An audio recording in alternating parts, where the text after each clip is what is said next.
I wish I could unsee what I saw, forget what I know. But I can't, and it's been eating away at me ever since. It started a few months ago. I live in a quiet neighborhood, the kind where everyone minds their own business. The houses are all pretty close together, but you rarely see anyone. People go to work, come home, and keep to themselves. That's how it's always been, and that's how I liked it. But then, things changed.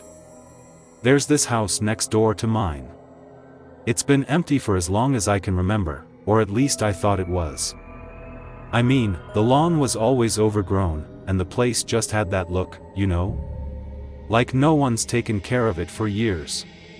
But then, out of nowhere, I started noticing that the lights were on at night. At first, I didn't think much of it. I figured maybe someone had finally moved in. But after a few days, it started to get strange. The lights were always on, every single night, but I never saw anyone coming or going. No car in the driveway, no sounds of people moving in, nothing. Just those damn lights. I started watching the house more closely, trying to figure out what was going on. I'd sit by my window at night, staring at those glowing windows, waiting to see something, anything. But there was never any movement, no shadows, no sign of life. It was like the house was taunting me, daring me to figure it out. One night, after a couple of weeks of this, I finally saw him. It was late, maybe around midnight, and I was just about to give up and go to bed when I saw the front door open. My heart skipped a beat, and I leaned in closer, squinting into the darkness. A man stepped out, his figure just a shadow against the dim porch light. He was tall and thin, dressed in dark clothes, and he moved slowly, like he was trying to be careful. I watched as he closed the door behind him and stood there for a moment, looking around like he was checking to see if anyone was watching. I held my breath, trying to stay as still as possible. He didn't see me, though, and after a few seconds, he started walking down the driveway. I don't know what came over me, but I grabbed my jacket and ran outside, hoping to catch up with him. I guess I just wanted to talk to him, find out who he was and what the hell was going on in that house. I didn't even think about how weird it would look, me running after a guy in the middle of the night. I caught up to him just as he was about to turn the corner. "Hey!" I called out, my voice sounding louder than I meant it to. He stopped and turned to look at me, his expression tense, almost frightened. Hey there," I said, trying to sound casual even though my heart was pounding. "I live next door. I noticed you've been around lately and just wanted to introduce myself." He didn't say anything at first, just stared at me with this uneasy look on his face. His eyes were dark, almost too dark, like they were just empty sockets. Finally, he nodded, a quick, jerky motion. I'm Tom," he said, his voice barely above a whisper. "I just moved in." "Nice to meet you, Tom," I said, forcing a smile. I was beginning to wonder if anyone actually lived there. The lights are always on, but I never see anyone. He swallowed hard, his eyes darting around like he was expecting someone, to jump out at him. "Yeah, I've been busy," he mumbled. "Lots of stuff to do inside. You know how it is." There was something off about him, something that made my skin crawl. I wanted to ask more, but he was already starting to back away, like he couldn't wait to get away from me. "Well, if you need anything, just let me know," I said, trying to keep the conversation going. But he just nodded again, a quick, nervous motion, and then he turned and walked away, disappearing around the corner without another word. I stood there for a moment, staring after him, my mind racing. There was something wrong with that guy, something that didn't add up. I wanted to follow him, but something in the back of my mind told me to let it go, to leave him alone. But I couldn't. The more I thought about it, the more it bothered me.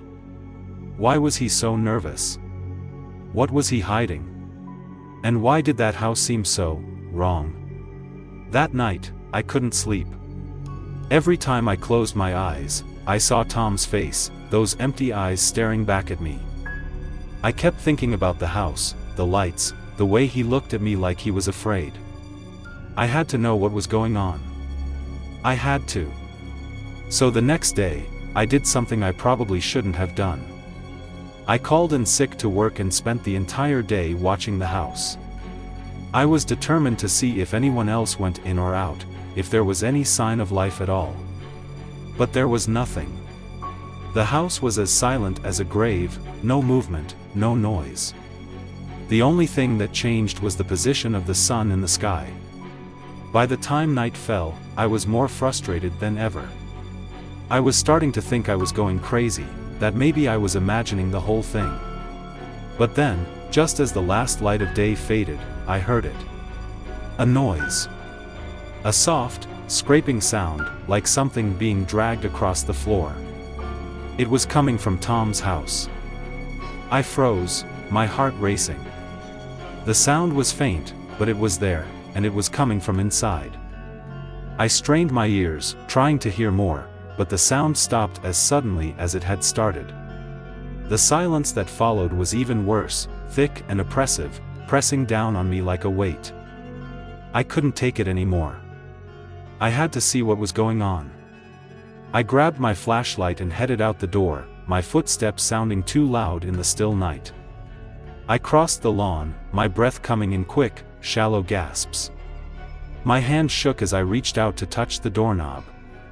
The door creaked open under my hand, the sound echoing through the empty house. I stepped inside, the darkness swallowing me up. The air was thick with dust, the smell of mold and decay filling my nose. The flashlight beam cut through the darkness, but it didn't make me feel any better. If anything, it made everything seem even more surreal, like I was walking into a nightmare. The living room was empty, the furniture covered in white sheets, like no one had lived there for years. There were no signs of life, no pictures on the walls, no personal items. Just emptiness. But I knew I had heard something. I wasn't crazy. I followed the beam of light down the hallway, my heart pounding louder with every step. The sound had come from somewhere in the back of the house, near the kitchen. But I knew I had heard something. I wasn't crazy. I followed the beam of light down the hallway, my heart pounding louder with every step. The sound had come from somewhere in the back of the house, near the kitchen. When I reached the kitchen, I stopped dead in my tracks. The back door was wide open, the wind blowing in, making the curtains flutter like ghostly hands. I shined the flashlight around, but there was nothing there. Just more dust, more emptiness. That's when I heard it again. The scraping sound, louder this time, coming from the basement. I didn't want to go down there. Every instinct in my body was screaming at me to turn around, to run. But I couldn't. I had to know. The basement door was half open, the darkness beyond it thick and impenetrable. I swallowed hard, forcing my legs to move. The steps creaked under my weight as I descended, the air growing colder with every step. The smell hit me before I reached the bottom. It was thick, cloying, like something rotting. My stomach churned, and I had to fight the urge to gag. The flashlight flickered, the beam weak and unsteady, and I cursed under my breath. I reached the bottom of the stairs, my feet hitting the cold concrete floor. The basement was huge, the walls lined with shelves full of old, dusty boxes and tools. But it was the figure in the middle of the room that made my blood run cold. Tom was standing there, his back to me, his body stiff and rigid. He was holding something in his hands, something that scraped against the floor as he moved. "Tom?" I whispered, my voice trembling. He didn't respond. He didn't even seem to hear me. He just kept scraping that thing across the floor, over and over, like he was in a trance. I took a step closer, my heart in my throat. "Tom, what are you doing?" He stopped. The scraping sound ceased, the silence rushing in like a wave. Slowly, he turned to face me, and that's when I saw what he was holding. It was a shovel. A rusty, old shovel, the blade caked with dirt. His hands were filthy, his nails broken and blackened, like he'd been digging with his bare hands. But it wasn't the shovel that scared me. It was his face. His eyes were hollow, empty sockets staring back at me, and his skin was pale, almost gray, like all the life had been drained out of him. His mouth hung open, his lips cracked and dry, and when he spoke, his voice was a raspy whisper that sent chills down my spine. "You shouldn't be here," he said. "You need to leave." I couldn't move, couldn't speak. I just stood there, frozen in place, staring at him. "Leave," he repeated, his voice growing louder, more insistent. "Now." But I couldn't leave. Not yet. I had to know. I had to understand. "What's going on, Tom?" I asked, my voice shaking. "What's happening here?" He looked down at the shovel in his hands, his expression twisting into something that looked like pain, or maybe fear. "It's too late," he said. "It's already started." "What started?" I asked, my heart pounding in my chest. He didn't answer. Instead, he turned away from me, dropping the shovel with a clatter. He walked to the far corner of the basement, his movements stiff and jerky, like a puppet on strings. I followed him, my flashlight flickering weakly in the darkness. He stopped in front of a large, old trunk, the wood rotting and splintered. I could see the faint outline of something written on the lid, but the letters were too faded to make out. Tom knelt down in front of the trunk, his hands shaking as he reached out to touch it. I tried to stop it, he whispered, more to himself than to me. "But it's too late. It's too late." He opened the trunk, the hinges creaking loudly in the silence. Inside, there was something wrapped in a dirty, tattered cloth. The smell that wafted out was enough to make my stomach turn, and I had to cover my mouth to keep from gagging. Tom reached inside, his hands trembling as he unwrapped the cloth. I took a step closer, my heart in my throat, and that's when I saw it. It was a body. A small, shriveled body, the skin stretched tight over bones, the eyes sunken deep into the skull. It looked like it had been there for years, decades even. The sight of it made my blood run cold. "What is this?" I asked, my voice barely above a whisper. Tom didn't answer. He just stared down at the body, his expression twisted with something that looked like regret, or maybe guilt. "It's too late," he repeated, his voice breaking. "It's already started." Before I could say anything else, the lights in the basement flickered and went out, plunging us into darkness. I heard Tom gasp, heard the rustle of movement, and then I felt something cold and slimy brush against my arm. I stumbled back, my heart pounding in my chest, my breath coming in short, panicked gasps. "Tom?" I called out, my voice trembling. There was no response. The basement was silent, the darkness thick and suffocating. I fumbled with the flashlight, my hands shaking, trying to get it to work. The beam flickered weakly, casting long, distorted shadows on the walls. And then I heard it. A faint whisper, like a voice carried on the wind, but it was coming from inside the basement. It was soft, almost inaudible, but it was there, growing louder with each passing second. "Leave, now." I didn't need to be told twice. I bolted for the stairs, my heart pounding in my chest, the flashlight beam bouncing wildly in the darkness. I could feel something behind me, something cold and malevolent, something that wanted me gone.